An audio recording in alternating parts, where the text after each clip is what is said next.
ಶ್ರೀ ರಾಘವೇಂದ್ರ ಸ್ವಾಮಿಗಳು ಹಿಂದೂ ಧರ್ಮದಲ್ಲಿ ಅತ್ಯಂತ ಪೂಜ್ಯರಾದ ಮಹಾನ್ ಸಂತರು ಮತ್ತು ದ್ವೈತ ವೇದಾಂತ ಪರಂಪರೆಯ ಪ್ರಮುಖ ಗುರುಗಳಾಗಿದ್ದಾರೆ.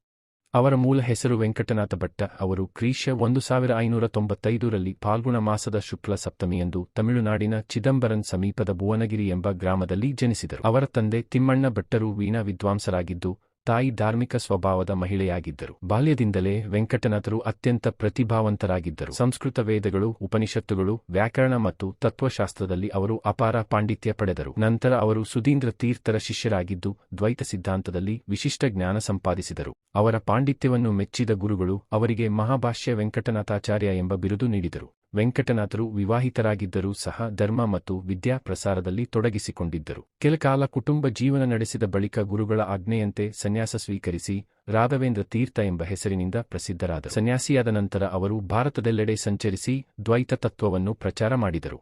ರಾಘವೇಂದ್ರ ಸ್ವಾಮಿಗಳು ಕೇವಲ ತತ್ವಜ್ಞಾನಿಗಳಷ್ಟೇ ಅಲ್ಲ, ಅಪಾರ ಕರುಣೆಯ ಮಹಾತ್ಮರಾಗಿದ್ದರು. ಅನೇಕ ಪವಾಡಗಳು ಅವರ ಜೀವನಕ್ಕೆ ಸಂಬಂಧಿಸಿದಂತೆ ಜನಪ್ರಿಯವಾಗಿವೆ. ಆದರೆ ಅವರು ಯಾವತ್ತೂ ಅಂಧನಂಬಿಕೆಗೆ ವಿರೋಧ ವ್ಯಕ್ತಪಡಿಸಿ ಜ್ಞಾನ, ಭಕ್ತಿ ಮತ್ತು ಸತ್ಕರ್ಮಗಳ ಮಹತ್ವವನ್ನು ಬೋಧಿಸಿದರು. ಕ್ರಿ.ಶ. 1671ರಲ್ಲಿ ಶ್ರಾವಣ ಮಾಸದಲ್ಲಿ ಮಂತ್ರಾಲಯದಲ್ಲಿ ಭಕ್ತರಿಗೆ ಉಪದೇಶ ನೀಡಿದ ನಂತರ ಅವರು ಜೀವ ಸಮಾಧಿ ಪಡೆದರು.